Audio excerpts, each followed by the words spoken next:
Hi, we're Nat and Alex Wolf, and you're watching everything Fab Four on Salon.com.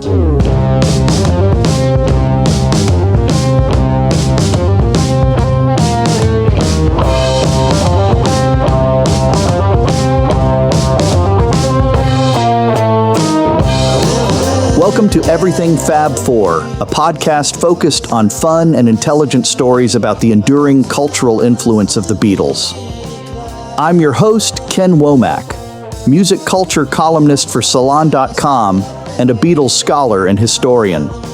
No other band, or popular phenomenon for that matter, has enjoyed the global impact the Beatles have, and continue to have more than 50 years later.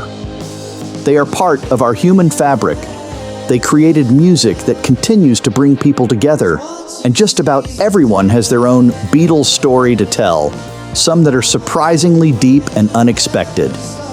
This show seeks to draw those stories out in interesting and insightful ways. Remember, it's a Beatles world, and everyone has a story.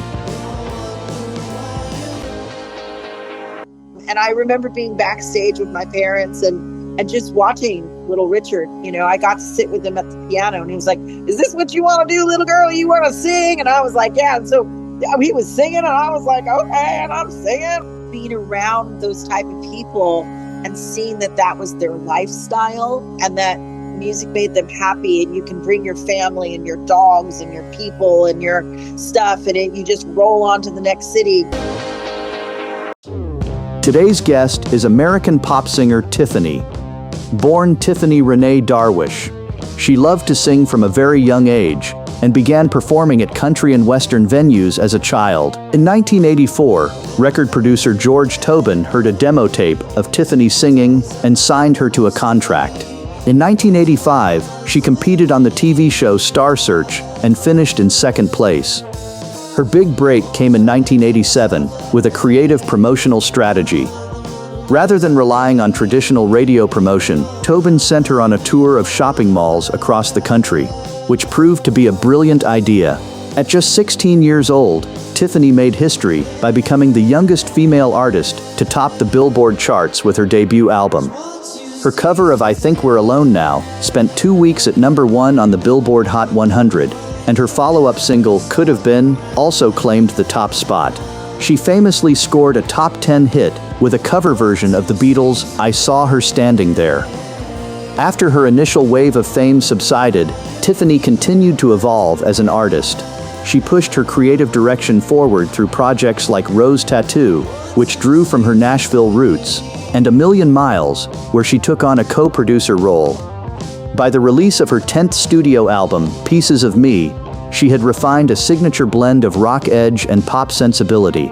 Beyond music, Tiffany has built a multi-dimensional brand encompassing acting, reality television, and a culinary platform, releasing food and music pop-up experiences across the country under the brand Let's Food with Tiffany. With over 15 million albums sold across her career, she remains a beloved icon of 1980s pop culture. Welcome, Tiffany.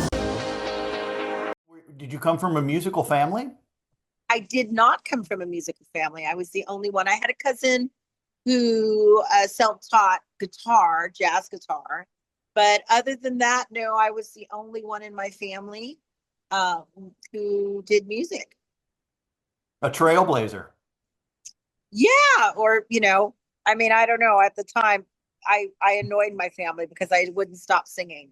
From the time I was a little girl, I was constantly singing. I learned all these songs, and I loved to listen to commercials, and I would sing the commercials, and I was always singing and performing and getting into my grandma's jewelry and putting stuff on. And so I was often told to go into the kitchen and get some cookies. My grandfather was always like, "Go in the kitchen, see if Mimi has cookies for you, honey." Because I spent a lot of time with my grandmother.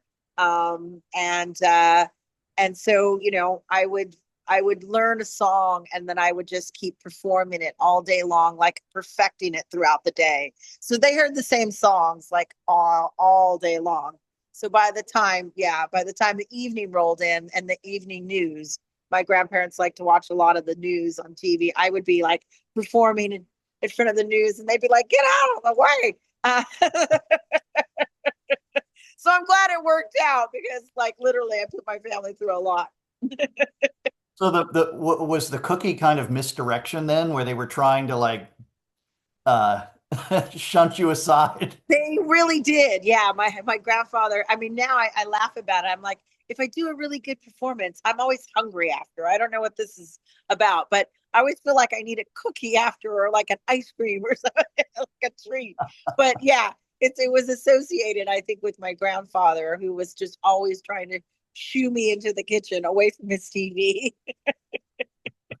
Well, and we're going to talk about the kitchen a little bit today in a moment for sure. So, obviously one of your early hits is a Beatles song. Did you enjoy the Beatles when you grew up? Well, I'm a Beatles fan, definitely. And Oh, yeah, good, Beatles good. were played in my home when I was a kid. So, I mean, obviously I didn't really have control of buying albums until my first album I ever bought myself out of my money that I saved from chores and stuff was Staying Alive. Actually, the Bee Gees, Staying Alive. Stay, yeah. So that was my first album I ever purchased for myself.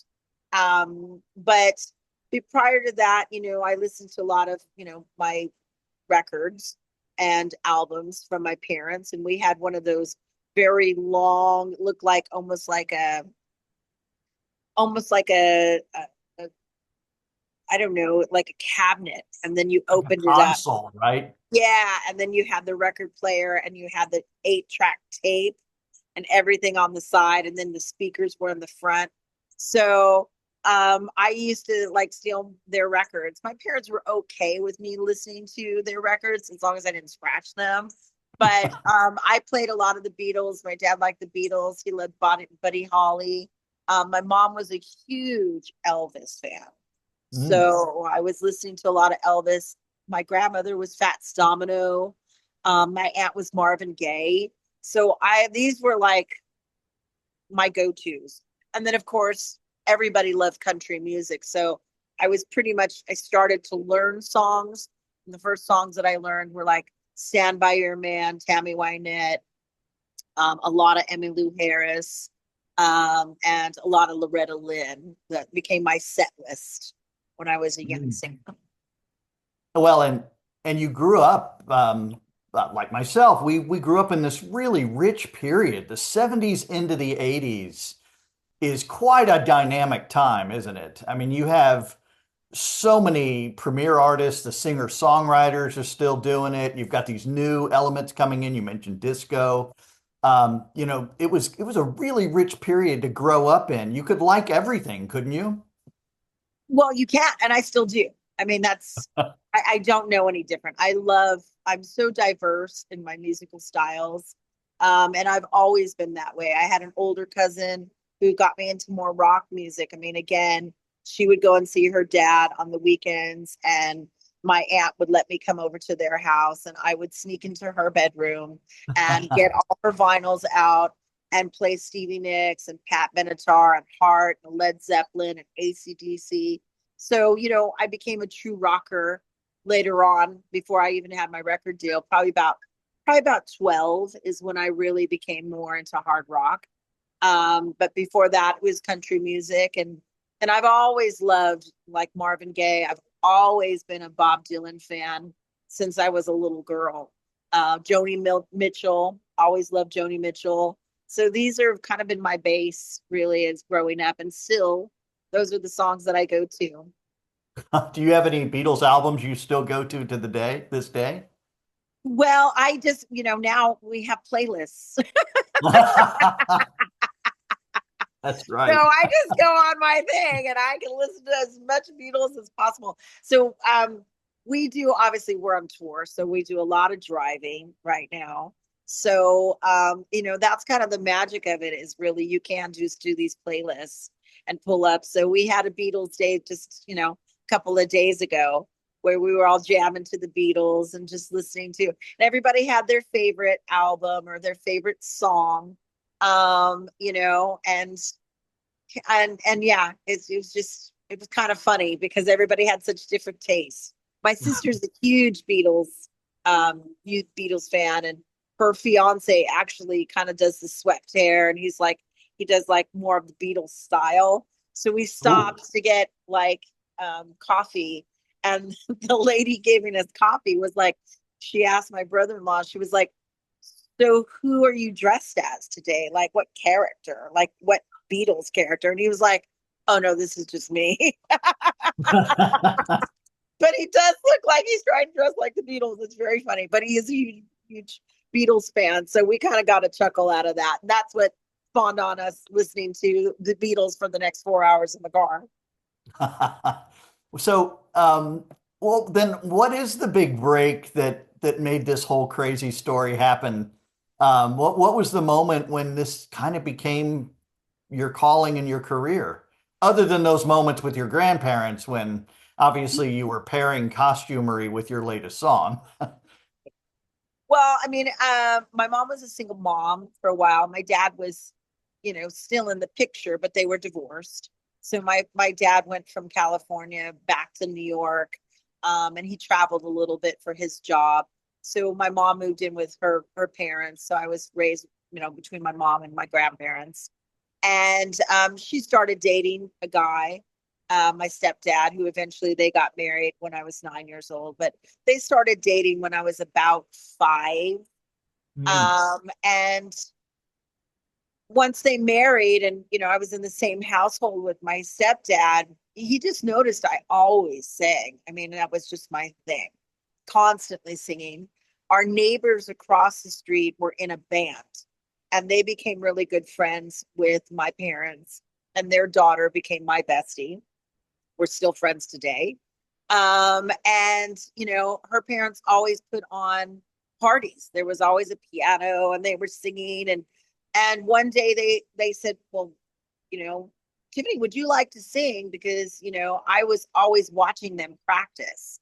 And my girlfriend, their daughter, she took piano lessons. Their son took piano lessons. And I was not taking piano lessons. And they had my girlfriend Tracy get up and she sang a song. And then they said to me, Tiffany, would you like to sing? Because they had heard that I did like to sing. And we were always putting on plays in the backyard and stuff like that as kids. And I said, sure, okay. And I hopped up there, and they were like, what song would you like to sing? And I said, Delta Dawn. That's what I knew. That's a good one. Oh So yeah. I started playing Delta Dawn, and I started busting out my Delta Dawn. And I remember Danny Stone Street, that's my girlfriend's dad, and my friends, my parents' friends, they were like, he kind of stopped, and he was like listening to me and playing, and he was looking at me kind of strange. And I sang the whole song, and right away he got up from the piano and went to my dad, and he was like, okay, Dan, if she wants to sing, this is what she should do. Because I sounded like a 30-year-old woman, which was a little bizarre. People did react to it kind of strange because I was just a 9-year-old girl singing with this very adult voice. And he hadn't heard me sing before. So my dad was like, well, she does sing all the time, and we don't know anything about the music industry. But, I mean, I'll try to help her. And Danny was like, well, look, I can call a few people, I can, do a few things for you and connect the dots. Firstly, let's see if she'll sing in front of people she doesn't know. So they tested me at the Del Mar Fair in California. I went down there again with my girlfriend Tracy. My parents took us just for the day to have fun at the fair. But I did not know that my dad had tipped the band $50 and said, look, my daughter wants to sing. If you let her just get up and sing a song, I'll give you $50 because I don't know if she'll really do it in front of people she doesn't know. So I'm out there watching this band, and then they said, we have this little girl out there, her name's Tiffany Renee, she wants to be a singer, we'll invite her to come up to the stage if she will sing. And I just ran up there, I didn't care. So I got up there and I sang my Delta Dawn again. And that was it. My dad knew that, well, she's definitely not shy. And maybe this is so that band actually, by word of mouth, started getting me gigs. I started opening up for them. And then I would just go every weekend down to San Diego and do shows. And that started the life that I have now. Well, I love this story. First of all, the Helen Reddy aspect is amazing. Did you have the greatest hits that we all had, the Helen Reddy's greatest hits? I had the Tanya Tucker version. Oh, okay. Yeah. Well, So that, you that can't was lose. my jam. They're both amazing. That was in heavy rotation in our household. Yeah. Yes. But I know the Helen Reddy version. That's a power. That's a Yeah. power tune. You can But belt out a Tanya lot of Tucker power. being so young, obviously that spoke to me as well about being, a young singer. Like, I always, a lot of people that we referred to Tanya Tucker a lot in when people would say, well, no, she's too young. Well, Tanya's done it. They signed Tanya. So, and same thing with Brenda Lee. So we referred to a lot of them as, well, if they could do it, she could do it. Why And, not? a lot of people didn't have much to say after we would show these amazing artists that, these two strong women who are still having very vibrant careers. So how does it go from you start getting all of these gigs to you're on my radio in Houston, Texas, and I'm listening to you in the early 80s? Well, again, word of mouth. At that time, bands would say, well, you got to meet this now. You got to get headshots.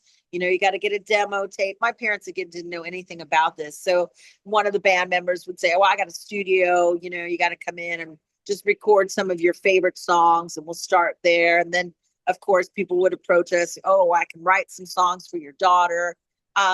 Early on, it was a radio station DJ that my parents really liked. And they wanted him to manage me. I just had dinner with him not too long ago. So these people are still in my life, which is amazing. And they're kind of like, I always call them my uncles, because they were there from when I was a little girl. They knew my parents and they just became family. My family was very close like that. So I just had dinner with Terry Jensen a couple of weeks ago, actually in San Diego, and he was my very first manager. So he called, he obviously being a radio DJ, he had a lot of in with labels, all of this kind of stuff. So he actually had a relationship with Bobby Sherman, and he called Bobby Sherman, and that was when my first producer. Actually, we went into the studio. It was my first time to be in a professional studio recording some songs. We were doing country at the time. And then that led to the next thing, the next thing, and the next thing. And, before you knew it, that was my life, being in recording studios and meeting people and getting headshots and going down to LA. And somebody had also suggested at the time, well, she needs to do some acting and she needs to do some modeling. LA in the 80s was all about doing all of it. So I was taking acting lessons, and I was already a dancer. I'd been a dancer from the time I was 2 years old. So, I just kept doing all of it until I met a producer named George Tobin. I was recording again another country demo in his studio, and he was not involved in that. We had just hired studio time. And somebody mentioned to George up, in his office, hey, there's this girl in this other room. She's really good. You might want to come and talk to her because her voice is something extraordinary. So he poked his head in, and he felt so. So he sat down and talked to my parents. And, he was a professional recording producer. He'd done Smokey Robertson, Kim Carnes. Oh, gosh, the list goes on. Christopher Cross. So, he approached my parents with being able to get, possibly get me a real record deal. So that was it. We were up and running. That's where I think We're Alone Now comes from. And the rest is history. So how did you select that song? He did, actually. At the time that I was in the studio that he actually saw me, I was doing, I would say, like a country rock sound. Again, finding that rock music in my cousin's, bedroom. I was already turned on to Fleetwood Mac Pat Benatar, Ann Wilson from Heart. Her voice was like everything to me. So, I wanted to not be so traditional country, and I wanted to have a little bit of more pop, maybe, rock flair. So we were trying some things in the studio, and it was getting some interest, but I was 12. So people were interested, they would be interested in the demo tape. But then when they found out I was 12, they were like, well, we can't have a 12-year-old in the club. We don't know how to sell this. So, Yeah. George was like, look, I don't know anything about country music.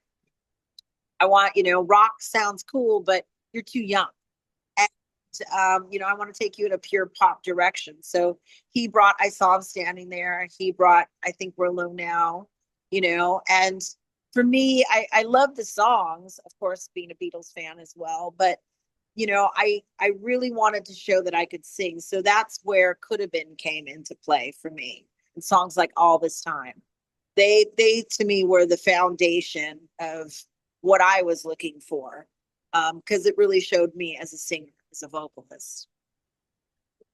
I vividly remember, all of this going down, and your first song, of course, was massive, and then you did Beatles, and you had me, obviously, and it was just such a fun kind of playful take on a song that was already fun and playful, and then Could Have Been was so moving in its own way. It must have been transfixing for you to have all of this suddenly taking place. Well, I mean, I just rolled with it. I don't think I had any expectation other than, I was hoping that I could keep singing, So when it did become a number one record and I started traveling the world, and that was just even better. I didn't know what that really meant, to be honest with you. I mean, I had never left Norwalk, California, outside of the country. I'd never been before. So, I I landed in different places. The UK was the first place that I traveled outside of America. And I remember landing and the girls had jean jackets on and they knew I loved olive pizza, and I was just like, oh, that's cool, and then they loved the song. And I mean, I've just always kind of rolled with it, really. It's just been, all right, this is what we do. I never questioned it. But, Oh, nice. looking back at my past and my history, I really do think that's because I started in country music. I was around Hoyt Axton. I was around Mickey Gilley, Johnny Lee. I spent time with Jerry Lee Lewis, and Little Richard. And, these were people that you didn't turn on, they were always on. So music and that was always bubbling within them.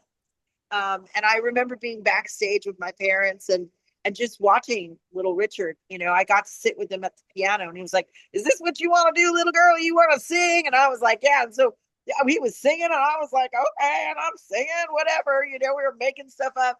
But I think that's what being around those type of people and seeing that was their lifestyle, and that music made them happy, and you can bring your family and your dogs and your people and your stuff, and you just roll on to the next city. Being exposed so young to that, when it actually happened for me, I didn't really question it. It was just like, okay, it's happened for me. I was always grateful, and I'm still very grateful. And I mean, I have my sister, she's my assistant. She's traveling with me on this tour. My brother-in-law's here with me. And, and sometimes they're just like, whoa, this is like a life. You just keep going. How do you keep doing it? I'm like, well, I don't know any different. I mean, I've always wanted to do this, but yeah, I just get up and do it. It's part of who I am. At the end of the day, I get to sing great songs and people cheer and we have a good moment together, and that's it. All the other variables getting there can be quite taxing sometimes. It's a lot of people in your space. It's a lot of feeling like you're a nomad. You're never in the same place. You're sleeping in different beds. You're packing a bag all the time. I mean, it is the classic like country song, but it's what I do. It's what I've always done. Well, that's cool. And if you do a job, you got to love all the job, right? And you clearly do. Yes, you've got to love all the jobs. I love, last night was the first night I've had an actual like sit down bath for probably like 10 days. And literally my fiance was like, what was happening in the bathroom? Because I was like, oh, thank you, Lord. Oh, just thank you. This is just amazing. Like an actual bath submersion, like just like because it's been showers and they've been very quick because we've been on crazy timelines and you know, and I mean just something like that, or just now being poolside and just being outside in nature is like you got to take it when you can get it, because it is a very busy lifestyle and there's a lot of people and I've learned to balance a little bit. I've learned to kind of go away sometimes with a good book, curl up in a corner and just go, okay, I need 30 minutes. Before I think, as an adult, I just kept going and going and giving and giving and giving and giving, and you'd be more tired. So now I'm kind of learning to have those moments where I plug into myself as well. So I'm learning a thing or two in my older age of how to balance the road. Well, are you getting some of that balance then through cooking? You've got a cookbook that Definitely. is Yeah. I coming love out. cooking. Tell me about that. Cooking is it's my therapy. It really is. And I enjoy gathering people. I enjoy cooking for the band. I enjoy sharing recipes with my fans. I think food is its own language. It's like music. It doesn't really there's something about music that, is a bond. Doesn't matter what language, where you're from. If you're a music lover, we're speaking the same language and it makes you feel the way I feel. So those songs, whatever it is, if it makes you cry, we're all crying. If it makes you want to dance, we're all dancing. So food is the same way. People are very passionate about their food. As I've traveled all over, the one thing they always wanted to say, oh, you should go to this restaurant. Oh, I made this for you. Oh, you should try our food here. It's amazing. And there's a lot of bragging rights. And coming from a household that my grandmother was Lebanese, my other grandmother was German, we were living in East LA. My, originally they're from the South as well, my grandfather. So there was a lot of pride in cooking and a lot of cooks in the kitchen. So I was very spoiled with that. I was raised around food and family gatherings. So it just made sense for me to go into food, and then cooking for the band became a thing because I just can't eat out all the time. Sometimes I just want to be in a place where everybody's chill. It's a family environment. They're watching TV. I'm in the kitchen doing my thing. It is really like it, de-stressing for me. I enjoy And it. It's creative, my right? thing. Yeah, I'm And creating creative. still. And I loved it. At one point I in my band I had people that were, a vegan, one that was like a vegetarian, one that had like certain allergies. So I was really throwing me for a curve. I was like, oh, okay, so I was learning stuff. So I think, now doing more things in the foodie world and then having my partner on this cookbook, and the celebrity chef out of Vegas, Chef Alicia, that was just organic how we met because of my foodie things that I'm doing more food experiences. I'm doing more dining experiences. I call them TIFF takeovers, doing an acoustic set where we go into restaurants or clubs where there's food. And they show one of my entrees or they do an appetizers and I zhuzh it up. So these became a thing after COVID for me. And it led me to, meeting a lot of chefs, a lot of restaurant owners. I met Chef Alicia in Vegas, and we're just two 80s girls, firstly, and I was like, we were hanging out, having cocktails. She's married to a Mark. I'm dating a Mark. So we were talking about that, but we literally are the same age. We, were raised in the 80s. I used to live in Vegas. So we had so much in common. And then, of course, she's a chef. So I was like, well, I'd love to go to culinary school at some point in my life, this and that. So, of course, I was bending her ear. And then we were having a chuckle. We were like, we should do a cookbook together. And I was like, that's a great idea. Well, what would it be? And we were like, 80s foods, like reworking 80s foods, making them legit for the adult table now, leveling them up again, not making them complicated, still stuff you have in your pantry, but you're getting a little level up from a chef. So, and then you're getting My Foodie Love. And it's also really it's a coffee table book. It's a keepsake because you got a lot of my backstory. We dedicated the book to our grandmothers, of course. And then you've got pictures of me on the road and, photos that you've never really seen. So it's my story as well. So we rolled it all into this really, I think it's cool. We've got the leopard border, we try to make it kind of kitschy looking 80s, but I'm a Sunset Boulevard, kid. So I wanted it still kind of rock and roll. So I think we rolled all of it into one really great book. Oh, that's really cool. When you say 80s recipes, like what are a couple of? Oh gosh, well, you remember your Stouffer's pizza? Of course. So we're working some Stouffer's pizza, of course, out of making it from scratch. Oh, cool. We've got piggies in the blanket, which was a big deal for my family. But I stuffed mine with mac and cheese and use a little smoked paprika on top. So there's a lot of variables. Chicken pot pies. My mom used to make me chicken pot pies when I got home from school. That was the one thing I would study. I'd have a nice meal and then I'd do my homework. So, she'd make me chicken pot pies. Sometimes she made them from scratch. Sometimes it was store bought. But I, being an East LA girl, again, I love that spice. So I always had to add a little cheese on top, have her melt some cheese. And I'd put taco sauce on mine or cut up jalapenos or, I love some fresh onions on top. I love cilantro. So I've made mine a Mexican chicken pot pie. So just reworking some things. We have our puffy cheesy burger bites. You take your hamburger meat, you put your pickles and your onion in there already. Any kind of spice that you're going to put in or any of your seasonings you want to throw in there and roll them up like a little meatball, but we wrap them in puff pastry and we bake those. And then they're really fun to decorate with your kids. We put them on a bed of lettuce and put your mustard and your ketchup over them. But, I love being on the road. I have to have things that I can hold in my hand and just pop in my mouth. And it's one of my band favorites as well. We came up with that and I tried a lot of these recipes on the band first to see if they really worked, but there's a lot of on the go. I'm Lebanese, so I've got a lentil salad on there. But I put rose petals in my lentil salad. So something a little different. It's just really pretty. But it's a great recipe that, you can pack into some Tupperware and take to the game. You can take it on the road with you. I often take that to rehearsal with me. So we have a lot of vegetarian dishes as well.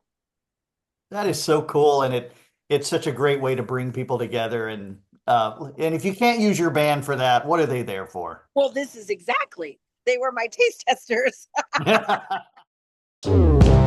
Everything Fab Four is presented by Salon.com, the premier news, politics, innovation, and arts website. For more information, visit everythingfab4.com, where you can learn more about our podcast and my latest Beatles-related book, Living the Beatles Legend, The Untold Story of Mal Evans.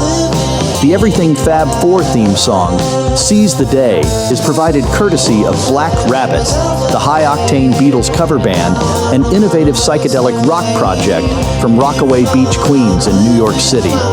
Like what you heard today on Everything Fab Four? Be sure to subscribe, give us a rating, and recommend the show to your friends. Plus, you can follow us on Facebook and Twitter at EF4 Podcast. Distributed by Salon.com, Everything Fab Four is a Wonderwall production. Remember, it's a Beatles world, and everyone has a story.